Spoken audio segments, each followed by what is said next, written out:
Praise the Lord. जय मसीह की आप सभी को धन्यवाद करते हैं। आज फिर से एक परमेश्वर ने हमको मौका दिया आप लोगों के बीच में कुछ वचनों को रखने के लिए और उसके ऊपर बातें करने के लिए। कोई भी वचन परमेश्वर अपने लोगों के मन में डालता है तो उसमें परमेश्वर की मर्जी होती है, परमेश्वर की इच्छा होती है, कुछ परमेश्वर का योजना होता है। ऐसे ही परमेश्वर कोई भी वचन नहीं देता है। तो हम आशा करते हैं कि आज जो वचन परमेश्वर ने हमारे मन और हृदय में डाला है उसके ऊपर आप लोगों से बात करने के लिए आपको हमको अगुवाई करे परमेश्वर। और आप लोग भी जब सुने तो अपने मन को कठोर ना करें, क्योंकि वचन कहता है जब वचन आए तो अपने मन को कठोर ना करो, बल्कि उसके ऊपर हमें क्या करना है, सीखना है, बातों को समझना है। फ्रेम बरोबर है? फ्रेम बरोबर है ना? ओके। तो आशा करते हैं कि आप लोग सब बातों को ठीक तरीके से आप समझ रहे हैं और आवाज क्लियर है। ओके। तो मैं कुछ वचन अपने विषय के ऊपर जाने से पहले मैं आप लोगों के बीच में कुछ बातों को हम इस स्क्रीन के ऊपर दिखाना चाहते हैं। देखिए, सबसे पहले हम देखेंगे कि क्या है। एक मिनट। Thank you Lord.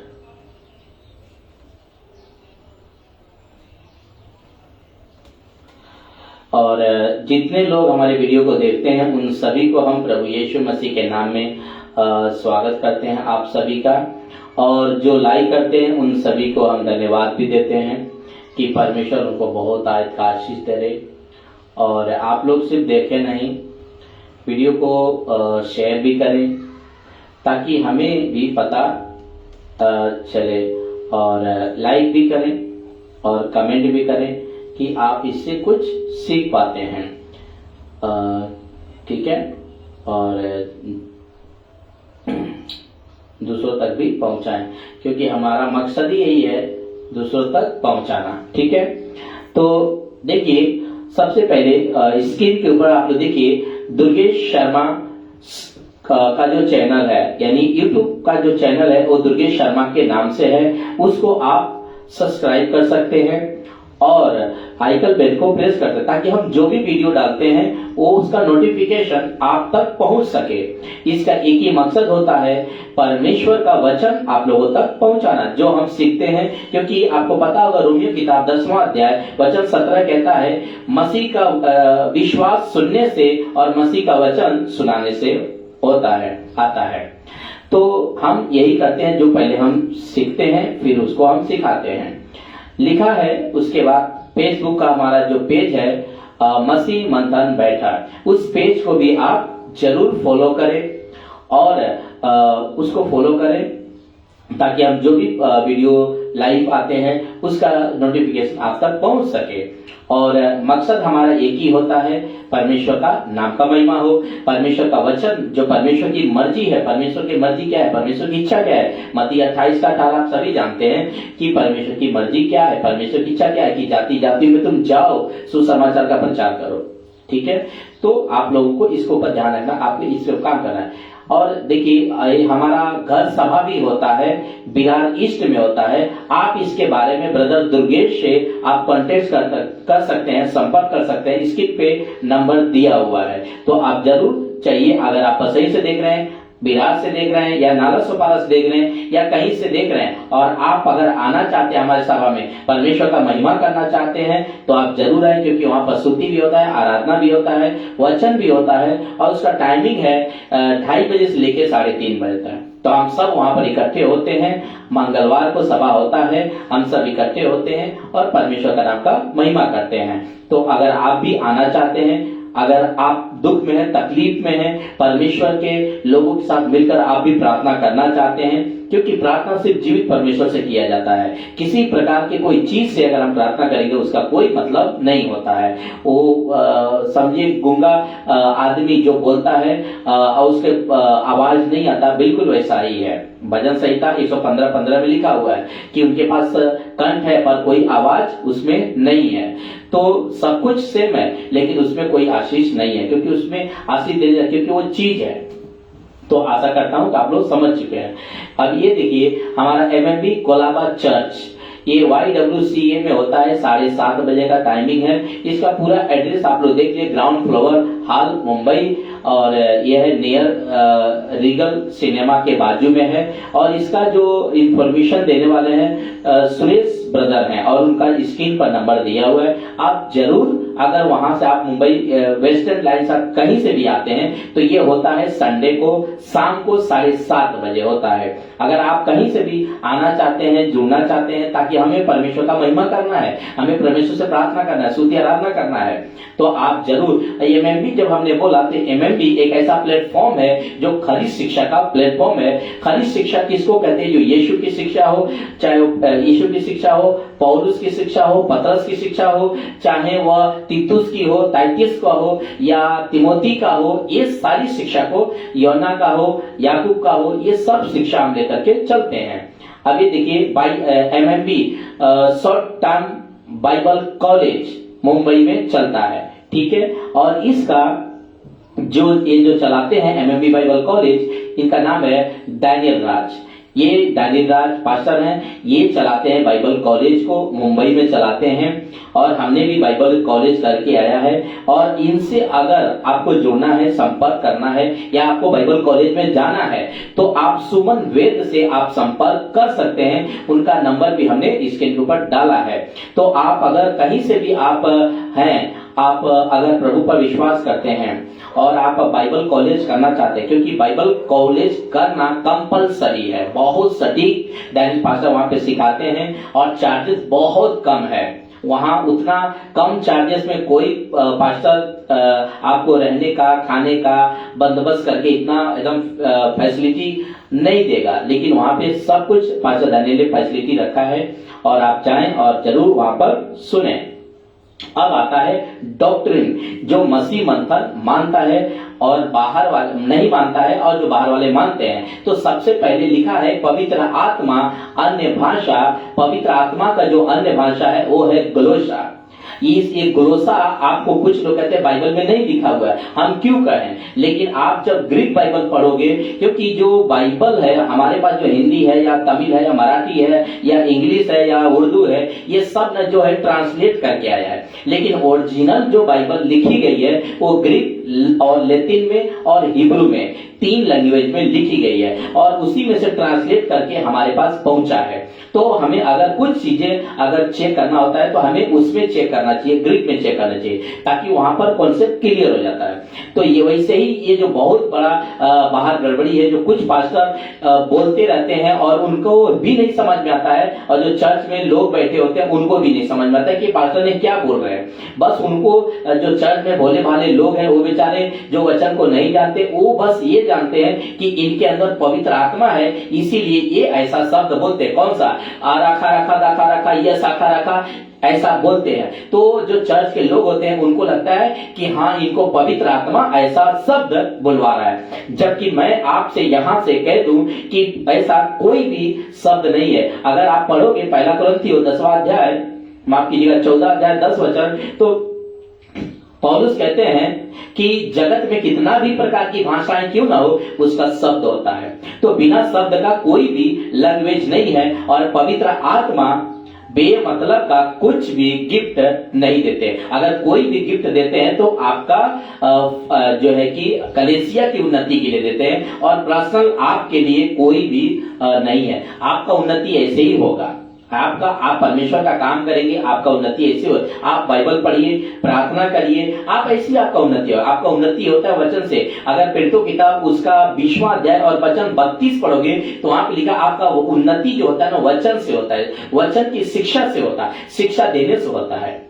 ये शाखा रखा धागा बोलने से नहीं होता है। तो ये जो है ग्लोसा है, ये मसीह मंथन मानता है, लेकिन जो संस्था वाले बोलते हैं वो नहीं मानता। इसीलिए देखा संस्थाओं की अन्य भाषा जिब्रिश है, वो गड़बड़ी करने वाला है, वो मसीह मंथन नहीं मानता है। मसीह मंथन जो ग्लोसा है उसको मानता है। ग्लोसा का मतलब होता है लैंग्वेजेस, ठीक है, वो पृथ्वी की भाषा है। और ये लिखा है, फिर उसके बाद तीसरा नंबर लिखा है कि शैतान की अन्य भाषा 90% आज कलीसियाओं में सही चल रहा है। सब पास्टर ये बहुत भीड़ में जहाँ पे ये शब्द बोला जाता है वहां पे बहुत भीड़ होता है, और हर पास्टर मानता है कि ये जो भाषा है ये पवित्र आत्मा की ओर से है। और वचन भी आपको कौन सा दिखाएंगे, 1 कोरिन्थियों 13:1 दिखाएंगे, जबकि वो एग्जाम्पल है 14 वचन को लेकर के, वो एग्जाम्पल है कि प्रेम जो होता है ना सबसे बड़ा है। तो वही पौलुस चीजों को समझाएंगे कि मैं स्वर्गदूतों की बोलियां बोलूं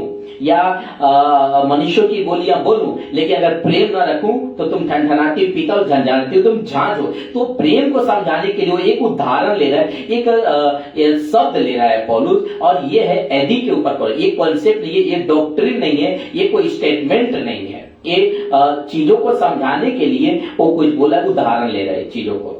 तो आपको ये बातों को समझ आता है। ये मसीह मंथन ग्लोसा मानता है, जिब्रिश नहीं मानता है। आप इसके ऊपर भी देख सकते हैं। अब आते हैं, ये देखिए एमएमबी हाथ रख कर नीचे नहीं गिराता। एमएमबी हाथ रख कर नीचे क्यों नहीं गिराता?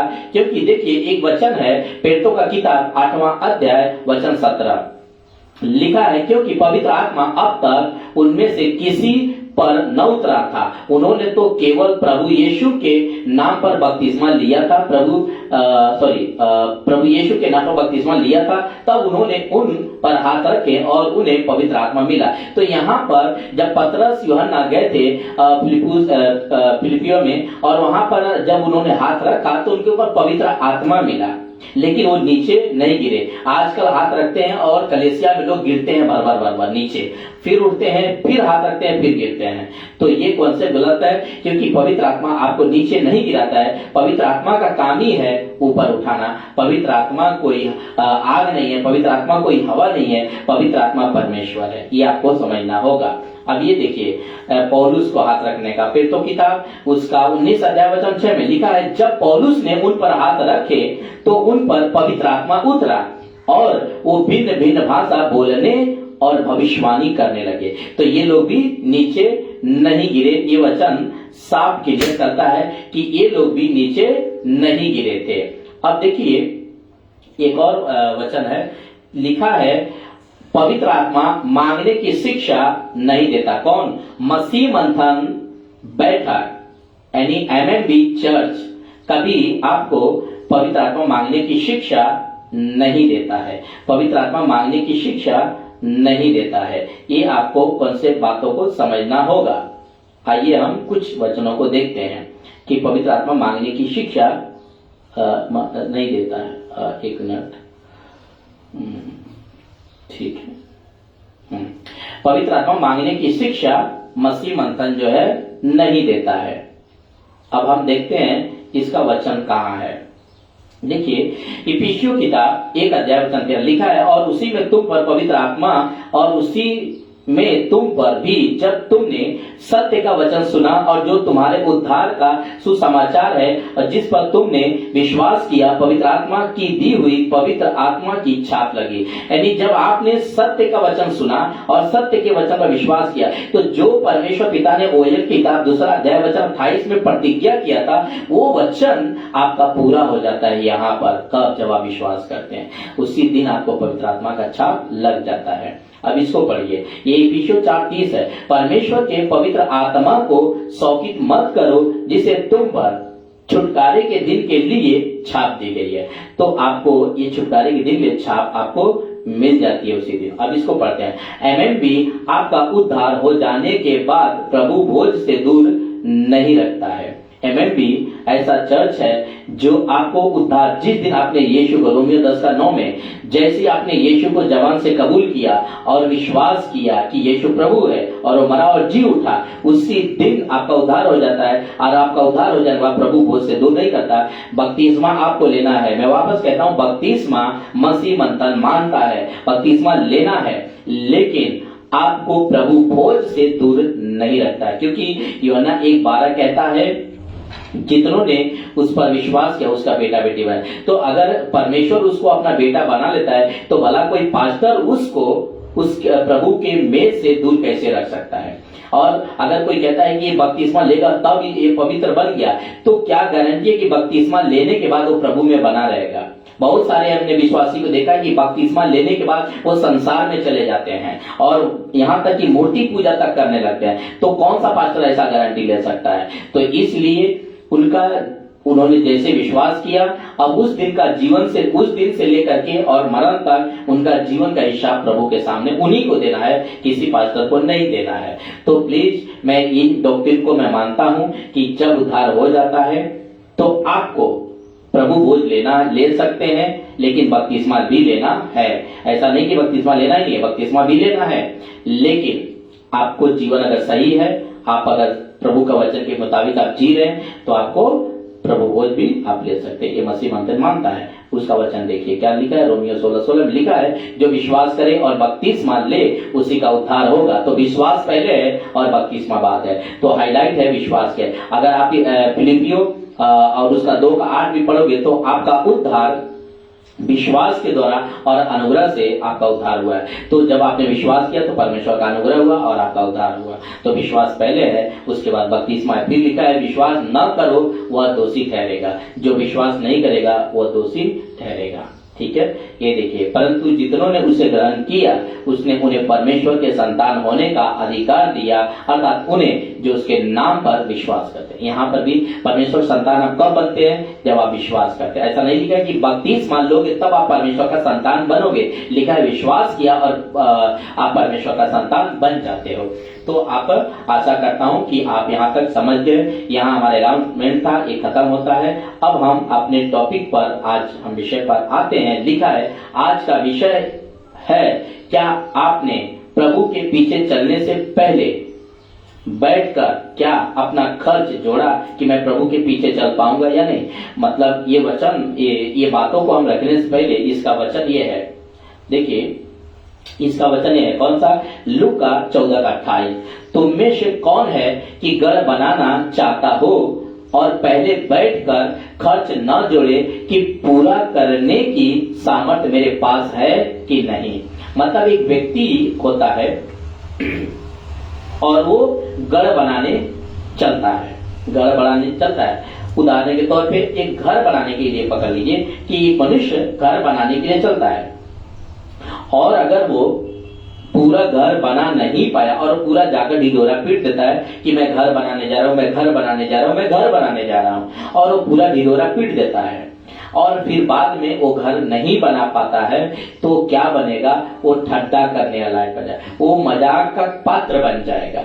उसी तरह से जब आप प्रभु में आते हो और आप विश्वास करते हो कि हाँ यीशु ही मात्र एक प्रभु है, आप ये विश्वास करते हो और कुछ दिन के बाद चलते चलते आप पूरा डिक्लेयर कर देते हो, आपका बपतिस्मा भी हो जाता है और आप सब जगह पर आप बोलते मैं मसीह के लिए चलूंगा। लेकिन कुछ दिन चलते चलते आपके जीवन में कुछ घटना, कुछ तकलीफें आती है और उसके बाद आप बैकस्लाइड हो जाते हो, आप प्रभु को छोड़ देते हो, तो आप मजाक का पात्र बन जाओगे, आप ठट्टा करने वाला पात्र बन जाओगे। इस वचन का मतलब ये होता है कि आपने तैयारी किया प्रभु के पीछे चलने के लिए, लेकिन कुछ प्रॉब्लम आया, कुछ आपको निंदा किया गया, आपका मजाक बनाया गया, आप उसके कारण आप प्रभु से पीछे हट गए, आप ठंडे पड़ गए, आप प्रभु में बने नहीं रहे, तो आप क्या बन जाओगे, मजाक का पात्र बन जाओगे। किसके नजर में, लोगों के सामने, जिसके सामने आपने अंगीकार किया था कि मैं प्रभु के लिए जीऊंगा, प्रभु के लिए मरूंगा, मैं प्रभु के लिए सब कुछ करूंगा, और आप किसी कारणवश आप पीछे हट गए, तो ये आप मजाक का कारण बन जाओगे। तो ये वचन का मतलब ये होता है। अब हम पढ़ते हैं 14:29, लिखा है कहीं ऐसा न हो कि जब नींव डालकर तैयार न कर सके तो सब देखने वाले यह कहकर उसका मजाक उड़ाने लगे, यानी उपहास में उड़ाने लगे। तो वही वचन का हमने जो समझाया आपको, इसका मतलब वही होता है कि जब आपने डिक्लेयर ले लिया है और आप चले नहीं, तो आप मजाक का पात्र बन जाएंगे। अभी पढ़ते हैं 14। यह मनुष्य बनाने तो लगा पर तैयार न कर सका। ठीक है, तो आपको समझा दिए वचन का। अब देखिए लूका 13वां अध्याय और 22 और 23 को हम पढ़ते हैं। लिखा है वह नगर नगर, कौन? यीशु मसीह। वह कौन है? यीशु है, ठीक है। नगर नगर और गांव गांव होकर उपदेश देता हुआ यरूशलेम की ओर जा रहा था। कौन? यीशु। और किसी ने उससे पूछा, हे प्रभु, क्या उद्धार पाने वाले थोड़े थोड़े? उसने उनसे कहा सकेत द्वार से प्रवेश करने का यत्न करो, क्योंकि मैं तुमसे कहता हूं बहुत से प्रवेश करना चाहेंगे और न कर सकेंगे। ये किसी ने इनसे पूछा कि ये जब उपदेश नगर नगर गांव गांव जब दे रहे थे तो किसी व्यक्ति ने इनसे पूछा कि हे प्रभु, क्या उद्धार पाने वाले थोड़े हैं?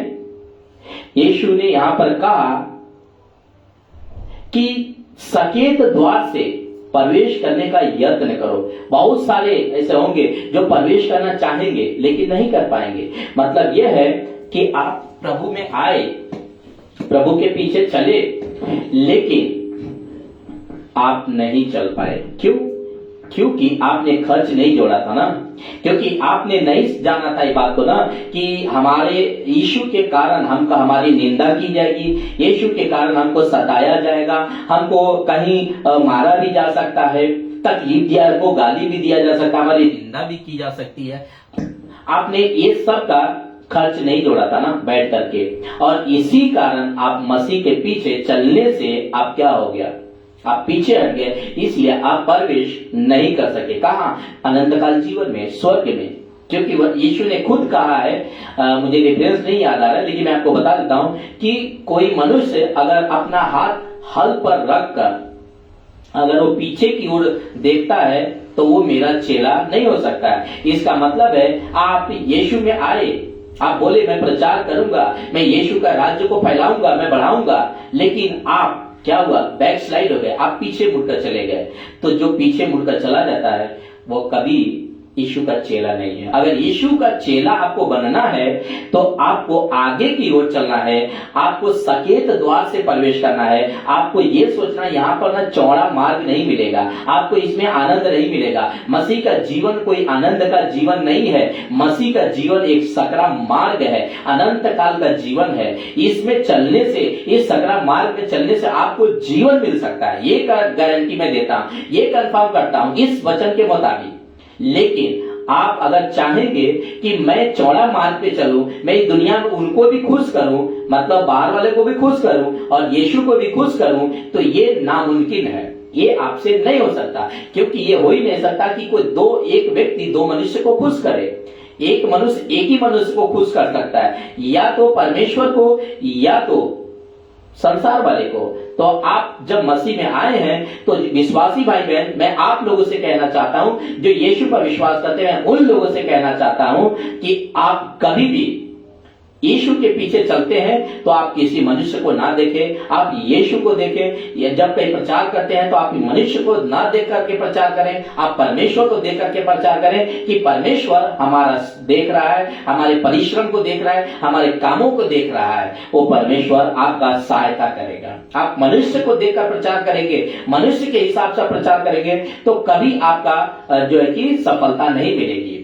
तो यीशु यहां कहते हैं कि सकेत द्वार से प्रवेश करने का यत्न करो, क्योंकि मैं तुझसे कहता हूं कि बहुत से प्रवेश करना चाहेंगे और नहीं कर सकेंगे। इसका नहीं कर सके मतलब नहीं कर सके, ना के बराबर है। तो आपको क्या इसमें नहीं में आपको शामिल होना है? अगर नहीं होना चाहते हैं तो आप यत्न करिए सकेत द्वार से प्रवेश करने का।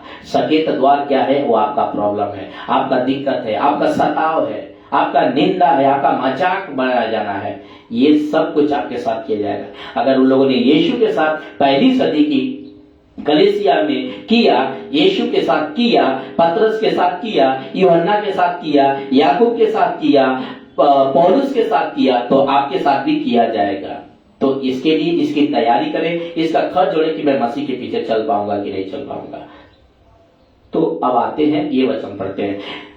उस समय नाव झील के बीच लहरों में डगमगा रही थी, क्योंकि हवा सामने की थी। लिखा है मत्ती 14 का 24 वचन है, लिखा है उस समय नाव झील के बीच में एक यीशु ने अपने रोटी खिलाकर 5 रोटी और 2 मछली से उन लोगों को, भीड़ को खाना खिलाकर प्रभु ने चेलों को विदा किया और अपने रह गए इसी साइड में। आप सभी जानते हैं बातों को, ये मत्ती 24 अध्याय में 14 अध्याय मिलेगा आपको। लेकिन ये लोग नाव से चले गए। कौन? यीशु, खाली चेले। अभी इस नाव में यीशु नहीं है, ठीक है। इन लोगों को भेज दिए चेले लोगों को। लेकिन अभी चेलों को जब प्रभु ने भेज दिया और यीशु यही साइड में रह गए, नाव किस पार गए? जब नाव गई झील के बीच में, जब नाव झील के बीच लहर में गई तो वहां पर डगमगाने लगी, वहां पर डगमगाने लगी। क्यों? क्योंकि हवा सामने की थी। इसका मतलब हवा डरावनी थी, बहुत भयानक थी वहां पर। देखिए लिखा है मरकुस 6:48 में, और जब उसने देखा कि वो खेते खेते, जब उसने देखा, तो किसने देखा? यीशु ने देखा। लिखा है और जब उसने देखा कि वे, तो ये वे कौन है? जो नाव में बैठे हैं। तो इस नाव में पतरस भी है, यूहन्ना भी है, याकूब भी है, यानी यीशु के 12 के 12 चेले हैं। तो ये जब नाव में ये लोग खेते खेते, मतलब ऐसा चलाते चलाते कि मैं उस पार चला जाऊंगा, मैं उस पार चला जाऊंगा, ये खेते खेते घबरा गए क्योंकि हवा उनके विरुद्ध थी। क्योंकि जो हवा थी, वो जो तूफान था, वह इनके विरुद्ध में था। तो रात के चौथे पहर के निकट वह झील पर चलते हुए उनके पास आया। कौन? यीशु। और उनसे आगे निकल जाना चाहता था। यीशु उनसे आगे निकल जाना चाहते थे।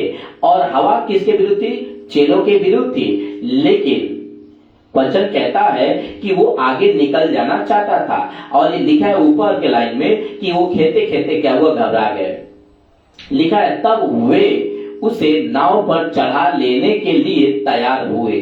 तब जब वो आगे निकल जाना चाहते थे तो ये जो चेले थे उनको नाव के ऊपर, किसको? यीशु के ऊपर चढ़ाने के लिए तैयार हुए। ये तैयार का मतलब है कि उनको ले लेना नाव पर चाहते थे। जैसे ही उनको ले लेना चाहते थे, तुरंत वह नाव उसी स्थान पर जा पहुंची जहां वो जाना चाहते थे।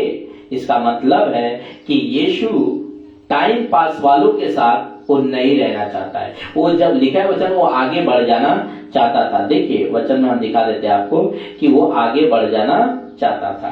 देखिए लिखा है कि खेते खेते वो घबरा गए क्योंकि हवा उनके विरुद्ध थी। तो जब आप सेवकाई करते हो तो आपके विरुद्ध कोई आएगा, आपको रोकने के लिए। आप जब प्रचार करते हो, जब आप सोशल प्लेटफॉर्म पे वीडियो बनाते हो, तो आपको कोई न कोई रोकने के लिए आपको आएगा। लेकिन आप क्या तैयार हो उस हवा का सामना करने के लिए? वो हवा आपका प्रॉब्लम हो सकता है, वो हवा आपका जीवन में कुछ भी हो सकता है। लेकिन क्या आपका गरीबी, आपका बीमारी, आपका XYZ कुछ भी आपका समस्या हो, क्या उसका सामना करने के लिए आप तैयार हो? तो आपने इसका खर्च जोड़ा क्या? अगर आपने ये सब कुछ कलेक्ट कर लिया है, ये सब कुछ का खर्च जोड़ लिया, यस मैं इन सबको मैं सहने के लिए तैयार हूं और तब मैं मसीह के पीछे मैं चलूंगा। अगर आप ऐसा करके अगर आप मसीह के पीछे चलना चाहते हो तो आप कभी नहीं डगमगाओगे, आप कभी नहीं गिरोगे, आप परमेश्वर का काम बिल्कुल बिंदास करोगे। आप सोशल प्लेटफॉर्म पे वीडियो बना रहे हो, कोई नहीं देख रहा है आपको, कोई लाइक नहीं कर रहा है, आप निराश हो जाते हो ना, यार कोई नहीं देख रहा है, यार कोई लाइक नहीं कर रहा है। जब आप मसीह के वचन को समझोगे कि कोई देखे या ना देखे, मेरा प्रभु देख रहा है, कोई सुने या ना सुने, मेरा प्रभु सुन रहा है, तब आप वीडियो बनाना बंद नहीं करोगे, तब आप परमेश्वर का काम करना बंद नहीं करोगे। ये मेरा समझाने का मतलब है। इस वचन से हम बहुत कुछ बातों को सीख सकते हैं कि लिखा है वो चौथे पर निकट वह झील पर चलते हुए उनके पास आया और उनसे आगे निकल जाना चाहता था। यीशु नहीं चाहते थे क्योंकि वो खेते खेते घबरा गए। इनको डांटना चाहिए था और आगे बढ़ना चाहिए था। इनको पता नहीं है कि इनके साथ में कौन है।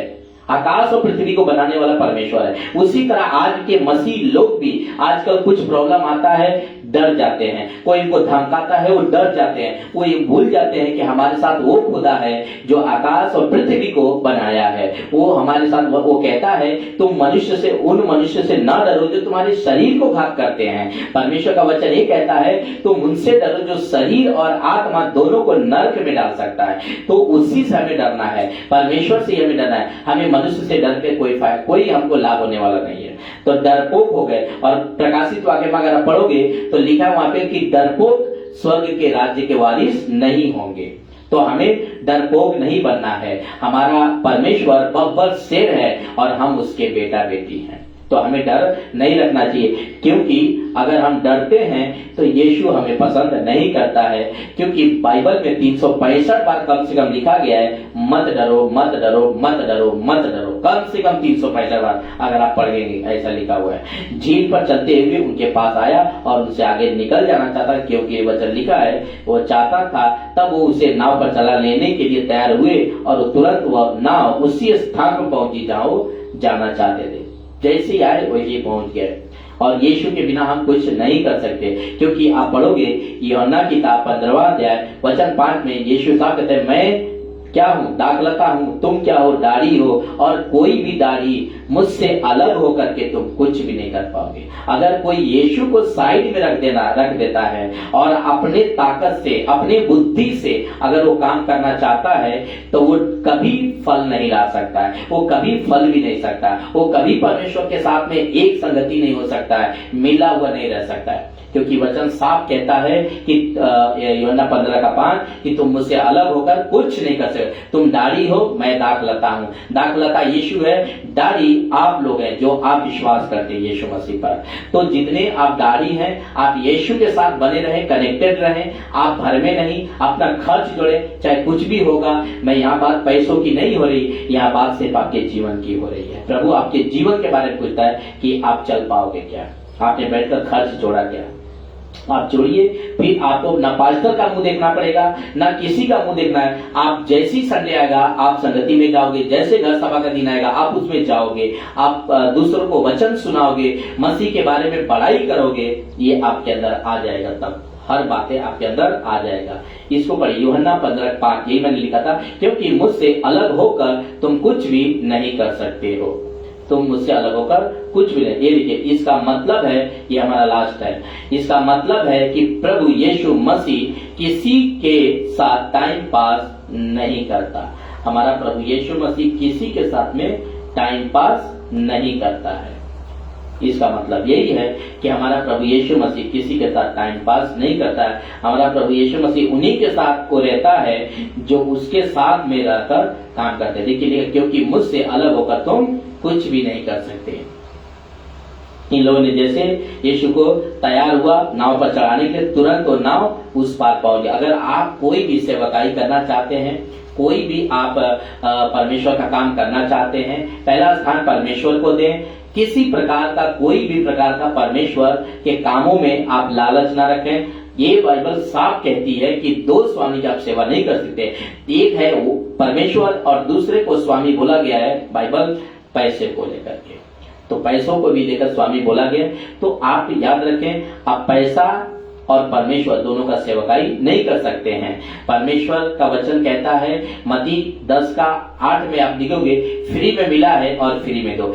गॉस्पल यानी प्रीच, जो सुसमाचार है, परमेश्वर ने फ्री में दिया है, हम पूरे जगत के लिए फ्री में दिया है, और हमें भी कहा है तुम फ्री में उनको सुनाओ। तो मसीह मंथन एक ऐसा प्लेटफॉर्म है जो आपको फ्री में दे रहा है, हर एक को काम करने के लिए दे। अगर आप मसीह पर विश्वास करते हैं और आप चाहते हैं, जब आगे वीडियो आप देखेंगे और लोगों तक पहुंचेगा, और आप चाहते हैं कि मैं प्रभु के लिए कुछ करूं, लेकिन यहाँ के जो पास्टर लोग हैं आपको करने नहीं देते हैं, लेकिन नहीं करने देता, आप निराश ना होइए। मैं इस वीडियो के माध्यम से मैं आपको बताना चाहता हूं ब्रदर एंड सिस्टर कि मसीह मंथन आपको इनवाइट करता है कि आप आए, जुड़े और इसके साथ एक मन होकर आप काम करें, आगे मसीह के राज्य के लिए आप काम करें, क्योंकि हमें काम करना है। क्योंकि वचन में लिखा है, मत्ती किताब 24वां अध्याय वचन 14 में लिखा है, जब तक राज्य का सुसमाचार पूरे जातियों में नहीं फैलाया जाएगा,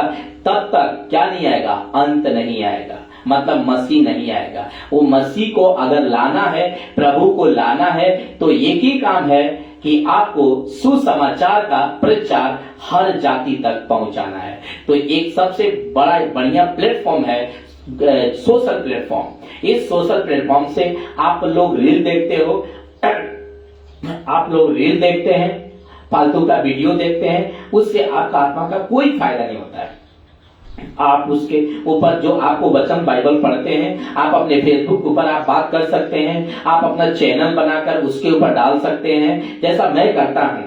तो अगर मैं कर सकता हूं तो आप भी कर सकते हैं। परमेश्वर का यही तो काम है, हमें बाइबल पढ़ना है, जो आपको चीजें, जो विषय आपको समझ में आता है उसके ऊपर आपको प्रचार करना है, उसके ऊपर लोगों को बस ऐसे सिखाना है। यही तो है परमेश्वर का काम। सच्चाई आज नहीं जाती। यूहन्ना 8:32 क्या कहता है? सत्य को जानोगे और सत्य तुमको आजाद करेगा। बहुत सारे ऐसे लोग हैं जो सच्चाई को आज नहीं जान रहे हैं।